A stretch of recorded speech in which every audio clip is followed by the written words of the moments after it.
friends, and welcome to the Co-Regulated Canines podcast. I'm Ashley Cipoletti, your host, and I'm on a mission to create more connection. Dogs are really just the starting point. Together, we'll explore how to live with more harmony, ease, and healing so we can show up more as the best version of ourselves, not just for our dogs, but also for our community and our planet too. So grab a coffee and let's dive in. Hello, everyone, and thank you for being here with me yet again. I am just beaming with gratitude with some of the feedback I've gotten for this podcast, so it means a lot, especially as the little guy starting out. So thank you so much for your support. And for today, I figured on this topic of me feeling so much gratitude, I wanted to talk about how acknowledging our dogs is actually one of the most underrated skills in your relationship building with them and in training. So let me explain. So what I mean by acknowledging our dogs, it's paying attention to their existence, like, hey, I see that you're alive here. Hello, nice to see you. And also acknowledging all the good things that they do or how hard they're trying.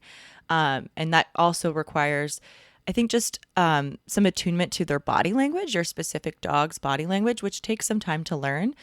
But some dogs, for example, might be a little bit nervous. And when you take them out for a walk, all of the sounds are like really overwhelming to them. You can see them startle every time a truck goes by or a kid screams, and they're still walking with you, pushing through, persevering, but that's really, really hard for them.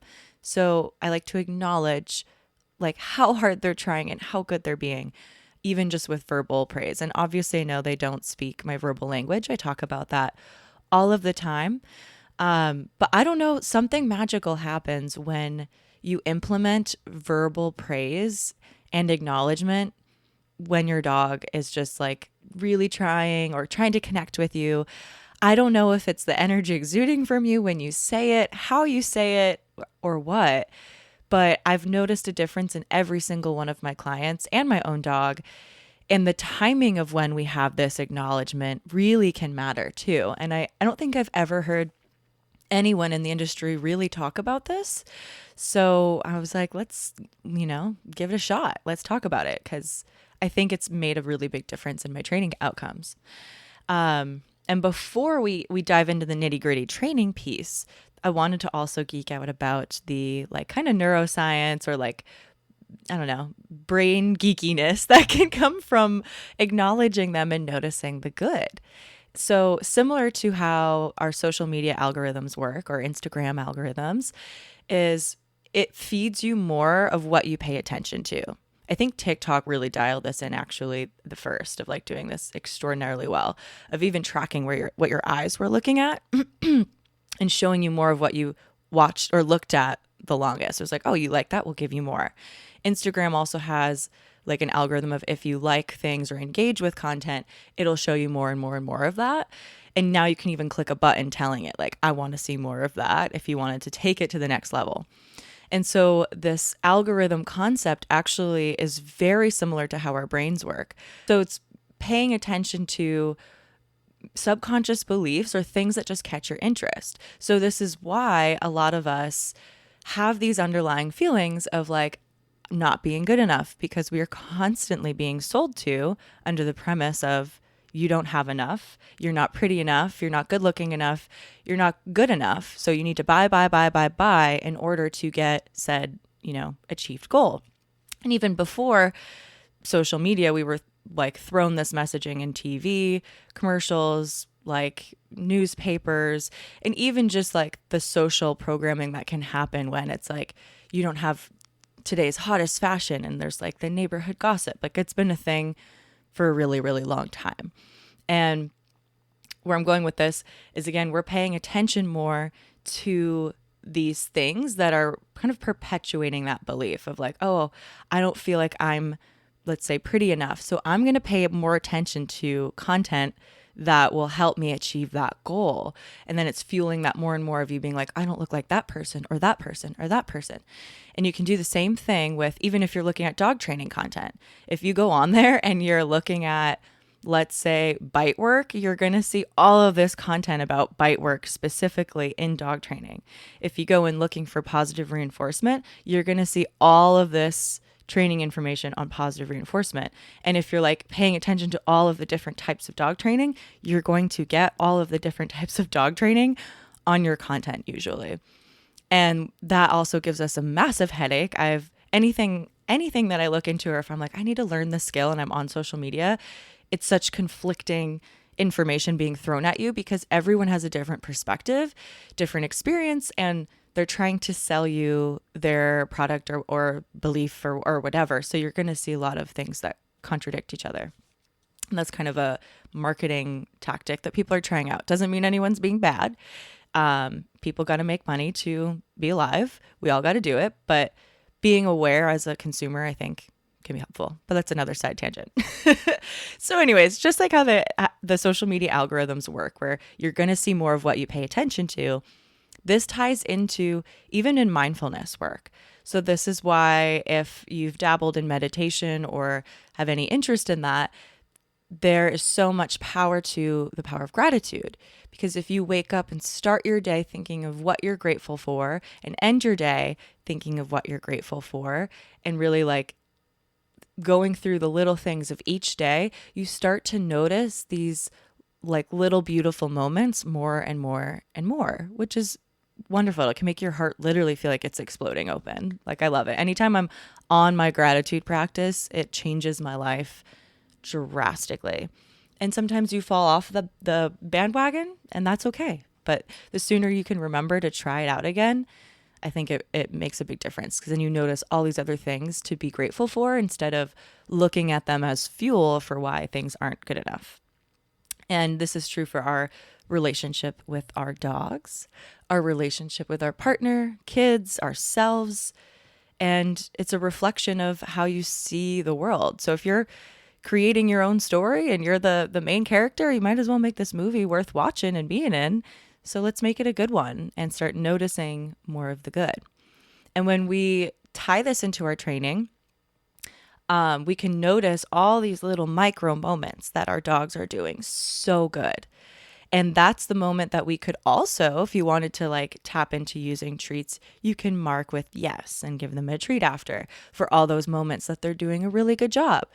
But I also play around with every dog I work with of just using verbal praise sometimes and not always using food, because I think it is motivating for a lot of dogs. Not necessarily enough in and of itself always to learn a new skill and try something like totally different, or if we're trying to completely modify their behavior, I don't think verbal praise alone is entirely effective, but it is a part of the equation. And I'll go through a couple examples I had yesterday with clients. So one of them was a puppy who is just so excited, has a hard time regulating his frustrations and excitement, and it's hard to get a moment of stillness.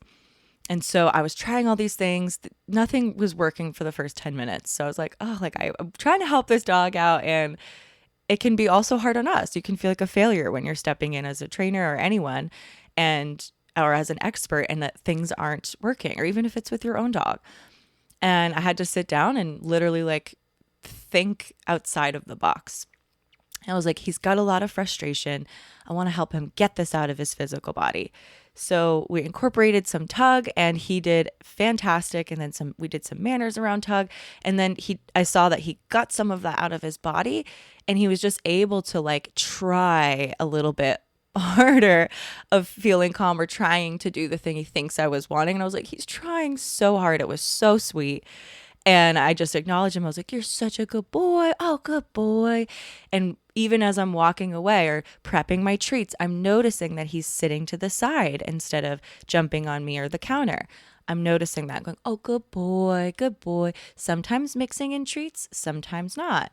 I noticed anytime he got excited and he didn't jump, I said, oh, what a good boy. You're doing so good. And I feel like it really mattered. I could see this shift in him go from all that frustration to just him feeling really proud of himself. I don't know if I'm projecting, but it was as if he was showing that with his loose, wiggly body. And it was so cute. And then another client of mine, I saw after were working through leash reactivity to dogs. And he is a little bit more of an anxious guy. He is an angel of a dog, but he gets really nervous. And you could tell he struggles a little bit with his confidence. And he's a big dog and he looks like he'd be confident. But when you really get to know him, you can see that he's nervous by a decent amount. And so I start off my walk just connecting with him, and he's looking at me, gave him a treat.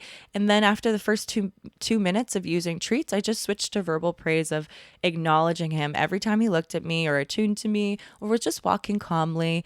Or if I noticed that he was in his feelings about things in the environment, even if triggers were not present. Sometimes the wind blows, there's a dog barking far away, and I just would say, oh, good boy. Yeah, you're so good. Look at you. And it's like that tone and acknowledgement. Every time I said it, I could see him visibly relax a little bit more. Like his body language softened. He slowed down, or he'd check in with me. The entire walk, it was an hour walk. And he was, every time I used my voice to acknowledge him, was checking in or slowing down or having an ear flick to me, which tells me he's listening to me. He's just ahead of me. And I felt like it really helped him push through some things that he was a little bit uncomfortable with, where I was like, oh. And then my third client of the day was an extremely nervous little dog who was so scared even from me. And she knows me. She was so scared even from me. And if cars went by, bikes, skateboards, dogs, like you never are aware of how noisy suburbs are until you have a dog that is this fearful of sound and sound averse. Like you see them literally flinch at every little thing. And you're like, wow, it is just so loud and rambunctious today. When normally if you go on your walk and you might not notice. So I saw how hard she was trying. She was like, I really don't want to go with this like potentially scary person and this potentially scary walk.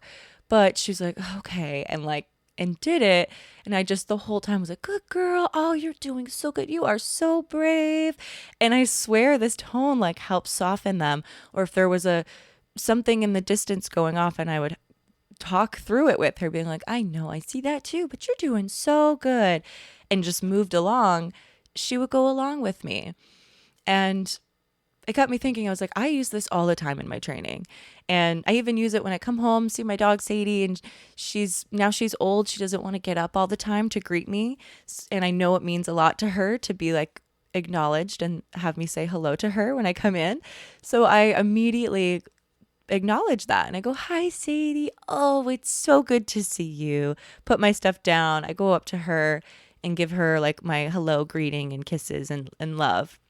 And I know that means a lot to her because I can see it from her body language. And so this, I hope, serves as a reminder of, yes, we want to be mindful of like how much we're saying and throwing at our dogs and talking, but also the power of verbal praise and acknowledgement is huge for your relationship with your dog. And the more and more that you're pairing that with like food and encouragement, I really feel like it helps their confidence and their connection to you. And you also start to, again, notice more good things that they do instead of just noticing the bad and being like, well, my dog jumped on me and then he barked at this other dog and then he grabbed a wood chip. My dogs are bad. That's being fueled by your belief that like either dogs need to be a certain way or they're a reflection of you. I even had a client mentioned this to me the other day. She was like, I feel like everyone in the neighborhood's probably judging me that I can't control my dogs. I was like, has anyone ever said that to you? And she was like, well, no. And I'm like, I think you're being quite hard on yourself. Like you're doing the best that you can.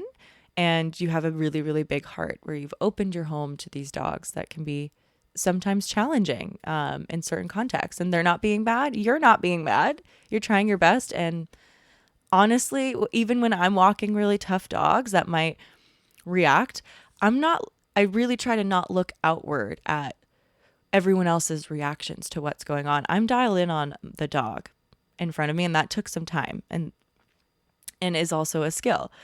And I'd be dialed in on my dog and just be like, no funny business. I'm going to help them. And I only care about that and keeping them safe. And I'm aware of where the public or triggers are, but I'm not going to hyper fixate on what everyone else could think of me in relation to this dog's behavior? Are they going to think I'm a bad trainer, a bad walker? Are they going to go, who's walking who?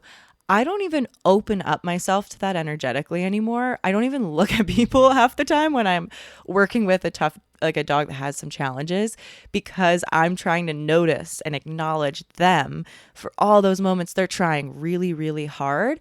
And I want to be dialed in on supporting my dog through that, or the dog I'm working with through that, instead of on the outside noise of what's everyone going to think about me? I don't know. Am I good enough? Like, do I let somebody touch my dog when I know they're going to freak out? Like, that's all coming from your beliefs of not being good enough and fueled by anxiety. Like, trust yourself. And if you know your dog will not like a scenario and does not want to be touched, do not let people touch them. Stand up for them. Or don't even look at the person that's coming. Act like you're in a rush. I do this all the time. No one asks me to stop and pet my dog when I don't give them eye contact and I act like I'm running late. It is a great hack. Just like shorten up the leash, have your dog closer to you, away from people, looking down or at your dog, and just walking fast. It's as if you can't be bothered and people won't bother you. And that might be rude, but I don't particularly care. My time to be like happy and meeting everybody and being like, how's your day, is when I'm not with a dog that needs a lot of support. It's either on my own or if I'm walking a dog that doesn't struggle with those things. So if that's helpful, try it out. And again, tying this back into, try to notice all the good that your dog does, all the good that you've done and how hard you've worked or where you've come from. And also looking at it like that with your relationships with your kids or your partner too. So many of us don't feel good enough in ourselves, and then we project that into the relationships that we're in, whether that's with your husband, your wife, your kids, or your dog, or whomever. And I think one of my friends actually shared a really a comment that I loved, where she's like, yeah, anytime I notice like that I'm thinking something that I don't want to like bring into the world, I'm like, oh, that was kind of just like something I don't want to put more energy into, but I noticed the thought came in, I just like Control Alt Delete it, like, nope, like erase, like we're moving on. And so I loved that, and I've been trying to implement that. If I have a thought that's just not really serving me anymore and just popped up, like acknowledging it and going Control Alt Delete, but we're not gonna perpetuate that story any further. And it's actually helped a lot. And again, the more that you can tie in or put your consciousness back to what can I be grateful for? What can I acknowledge that was really good, either in myself, my loved ones, or whatever my dog's doing. And that is going to be what you see more of on a like neuropsych level and on actually like a positive reinforcement level. Both will be working at the same time. Now, I can't just leave you guys hanging and talk about how recognizing these body language signs is a skill and not give you any more tools on how to do that or what body language signs to look out for. So here we go. I'm going to go through that. So some of the signs I like to look for is some low, mid, or even high levels of anxiety. If you see that in your dog, that will kind of should trigger to you like, okay, they need maybe some encouragement or support, or just acknowledge that this is really hard for them. So generally speaking, some signs to look out for could be hypervigilance. So this looks like instead of kind of your dog like moving forward on your walk and maybe paying attention to some smells and having a little bit more like of a slow flow to their movement, if that makes sense, as opposed to they're almost very fast acting, kind of like how mice act in this way, where it's like very, very fast. They're looking at everything. It's like boom, boom, boom, boom, boom, boom, boom. They're scanning everything. Even how they smell is like at everything all the time. It feels very erratic. That's going to look a little bit different for different dogs. But if you notice your dog goes from walking calmly forward to then hypervigilantly scanning, or if immediately you leave the house and your dog is acting like very hypervigilant to everything, that is a sign like they are experiencing some physical symptoms of anxiety in their body.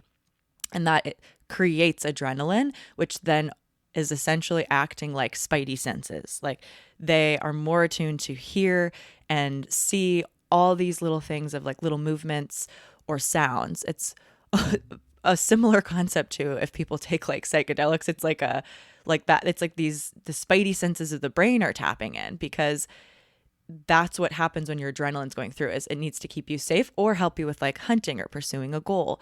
So we have to, again, remember our dogs are predators, and they're very attuned to movement. So if anything's moving horizontally very quickly, even if that's a leaf blowing or something in the wind, you'll notice on windier days that can sometimes cause our dogs to have a harder time being calm on their walk, because they're very attuned to all of this movement tapping into kind of this like predatory drive. And again, not necessarily a bad thing, but that is just going to have a symptom of lots of adrenaline living in the body, which again is not necessarily bad. It just is a thing. And when you have lots of adrenaline in the body, when you're walking maybe a dog that has reactivity, they're going to be more hypervigilant and aware of triggers or things like that. So if you notice that your dog's showing some signs like that, even when you don't see a trigger, they need your help calming down then, not just in front of the trigger. And I see this a lot, especially online, where people are like only doing the training, like, okay, with positive reinforcement of like, all right, the dog looks at you, looks at the trigger, looks at you, looks at the trigger. But not many people are showing anything about all the stuff that needs to happen before, and noticing when your dog is, again, hypervigilant or having a hard time when you don't perceive triggers in their environment. So when you notice that your dog's body language shifts, that should be your cue to support them. Try that out with some verbal praise. Does that help your dog look to you or soften? For some, it will. For some, it won't. But be curious. Try it out. It's an easier thing to implement and try that doesn't require an insane training protocol. Anyone can do this, like starting today. So just try. And if you practice training, on your own or in your home and using treats and trying these protocols, like try implementing a little bit of verbal praise when you're doing it. You might naturally be doing it. A lot of us already do. But then you start to build an association of them hearing, oh, good boy, you're doing so good, with this fun connecting bonding moment and with treats. So they're going to have a positive emotional response essentially to your verbal praise, if otherwise they didn't really seem affected by it. So anyways, one body language thing, again, just to circle back, we're looking out for is that hypervigilance. Another is if you have a dog that is jumpy, mouthy. I find, again, acknowledgement works really well for these dogs, of acknowledging before they do the jumpy, mouthy thing. And I think that the jumping and mouthiness is sometimes fueled by anxiety in these dogs, and it's masked really well. And they'll, I think, do it as a bid for connection and sometimes even co-regulation, where they're like, okay, if I jump on you and mouth and chew and pull on you, somehow that's helping them feel better in their bodies, whether that's from like lots of excitement or adrenaline or anxiety or whatever we want to label it. I think how I perceive it is they're getting some kind of a relief from doing that, especially when it's like on a designated person that they're relatively close with. I think it's like, oh, I feel nervous, like I don't know, and then I like just do this and it fuels me feeling better. And I think they're like, I don't know how to feel better on my own, so I'm going to do this with this person. Again, I think as an attempt to try to co-regulate. And the magic with these types of dogs, it's, again, very, very tough to live with. So much easier coming in as a trainer for an hour than when you're living with a dog like this. But there's more magic and power getting before the behavior and making sure that they have things to try to self-soothe on in their immediate environment. So like making sure they've got different types of chews. Usually these types of dogs are dogs that have a higher need to chew in order to feel better. But we'd want to acknowledge, again, before they think to jump and mouth, oh, good boy. And that can sometimes intercept that like anxiously or very excitedly driven jumpy mouthiness. It's not going to be perfect. It won't work every time. But it can help a lot. And again, paying attention to and noticing all these moments that they're not doing it, or what what patterns are coming in that are like predicting that jumpy, mouthy behavior and trying again to get ahead of it. Like, okay, if it always happens when we come back from a walk, implementing maybe a self-regulation skill the second you come home. Maybe you come home and your new routine is I give them a frozen Kong and they work on that, and trying out if that happens, then does the jumpy mouthiness decrease? Or does it still exist? So again, we have to be our own scientists with behavior of our own dogs and test some things out of what feels effective, what stays the same, and does potentially anything we're doing make things worse? Okay, so another context or sign to look out for of when to add in some acknowledgement, I think, is for dogs that, let's say, like don't want to do something and then do it anyways. So I see this sometimes for dogs that like freeze on walks, or they just, I don't know, we can tell when a dog doesn't want to do something and you're maybe trying to pressure them a little bit to do it. Sometimes they might have to do it. Sometimes, yeah, like if you're like, oh, we have to go home, and like, I'm sorry, you have to move at some point, or might have to have some like medical thing done, and you can tell they are not wanting it. So I try to add like just acknowledgement that this is difficult for them, and acknowledging if they do, despite their feelings, like do the thing anyways, like, thank you. And so I literally say that. I don't know, again, call me crazy maybe, but I think there's some power to maybe the energy behind the words you're saying. I'm not totally sure, but I notice a difference in my observations of dogs when I do this. So again, if a dog is freezing on a walk with me and we got to go home, and they eventually like move through that, I want to make sure I'm not continuously applying leash pressure when they come in to it. So if you're pulling your dog and they're moving forward and you're still pulling, you're going to throw them off balance and they have to lean backwards. So if you're pulling them forward and they come in, make sure you're loosening your end of the leash pressure so they can actually come into your space and not be off balance, as a side note. So let's say that happens, I come with you, I like to really acknowledge that. And I'll say, oh, thank you. Good boy. I know this is tough. Thank you. All right, let's go. And just try to have this kind of acknowledgement and like a happy tone of like, oh, good job. Yeah, all right. And I swear it can work wonders, especially with dogs that are like, ugh, I don't want to do the thing. And you're like, I know, but we have to right now. I'm sorry. I think it helps. And also for like if you're doing some like kind of handling that they don't particularly love. Now, if you have a dog that's a, bite risk or a little bit more of a severe case with this, I wouldn't necessarily go this direction. But for a lot of people, I think they could apply this as long as it's safe to do so. If you're, let's say, with my own dog, like she struggles with people doing anything to her ears because she had years ago a pretty bad ear infection, and her vets, or our vet that we were using, did not really have the skill set acquired of reading body language or just being a little bit more mindful of how they were influencing her fear in that moment. And I didn't do any prior training with ear comfort stuff, with cooperative care training, if you know what that means.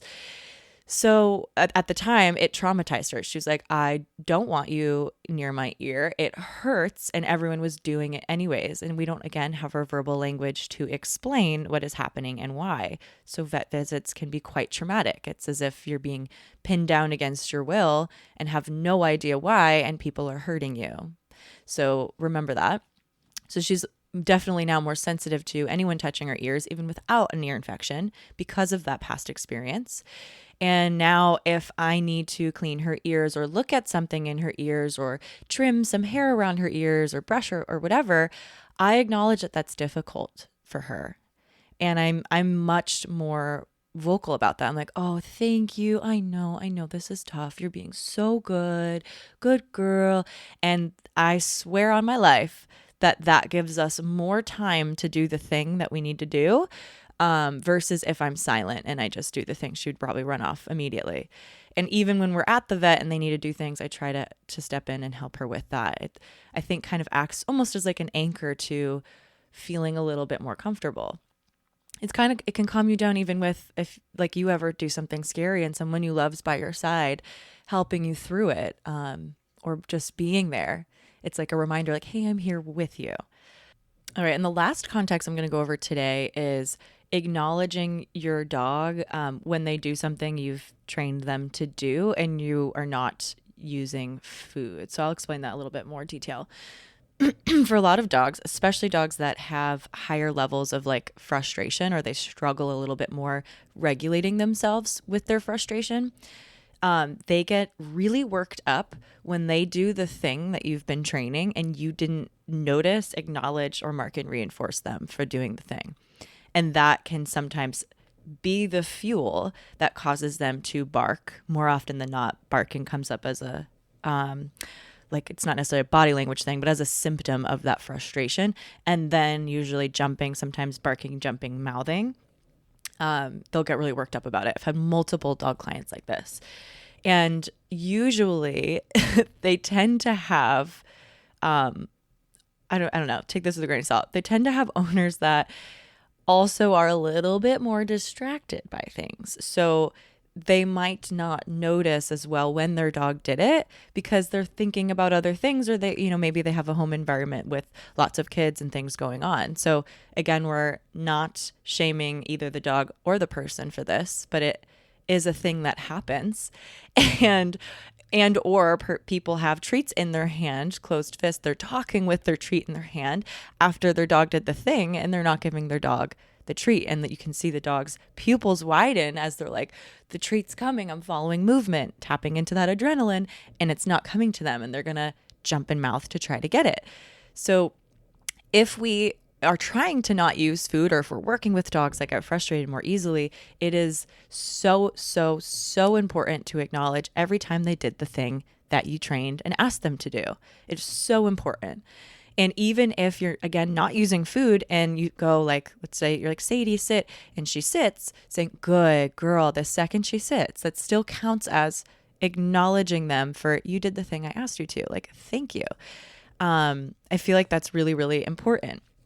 And I've had times where, especially again for these dogs that get frustrated, if you don't acknowledge them and you're just like, yep, sit, and you're going about your conversation with someone else, and the dog's just like, okay, like, how long are they supposed to sit?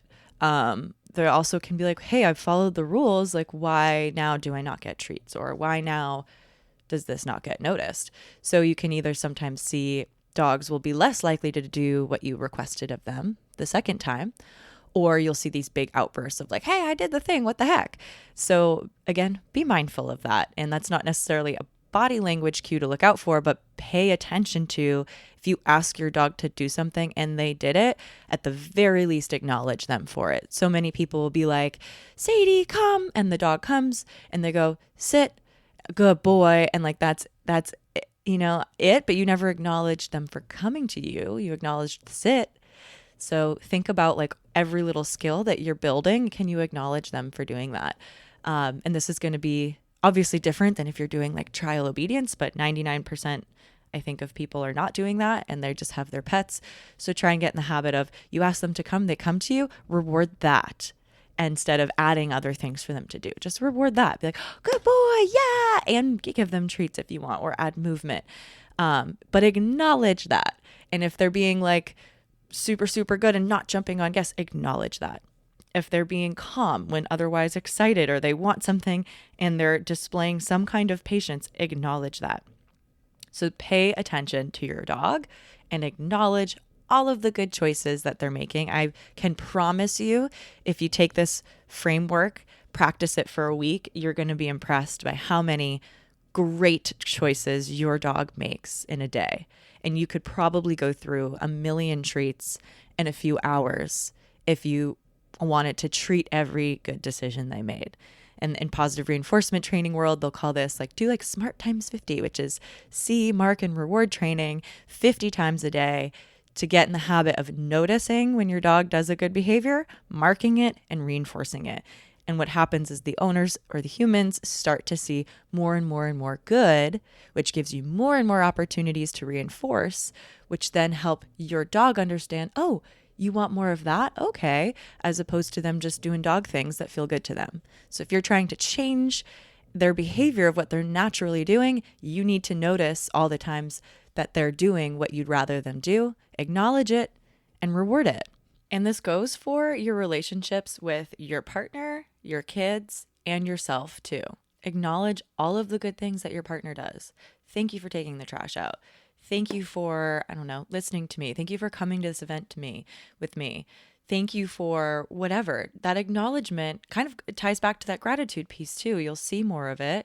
And everyone likes to be acknowledged for those things. Same with kids. Like so many times we can accidentally create almost like childhood trauma for our kids as they grow up, because they'll be like, I never felt good enough. I felt like I had to perform in order to get that or whatever. So just notice all of these little good things that they're doing or things that they're doing naturally, and acknowledge it. It goes a long way. And then giving yourself that grace too of, wow, look how far I came, this year of, working on this goal, or I persevered through this, or wow, look at what I did with my health or my business. Like, give yourself some of that credit too, and that acknowledgement, because you also deserve that love too. All right, that's a wrap for today. See you next week. Thanks for hanging out with me on the Co-Regulated Canines podcast. If you love this episode, it would mean the world to me if you subscribed, left a review, and shared with a friend. Your support helps more people and their dogs find a little more ease and connection in their lives. Want to dive deeper? Follow me on Instagram at Co-Regulated Canines. That's CO_regulated, the letter K, the number 9, S, or head to www.coregulatedcanines.com for more resources. Until next time, take care of yourself, take care of your pup, and keep building those connections.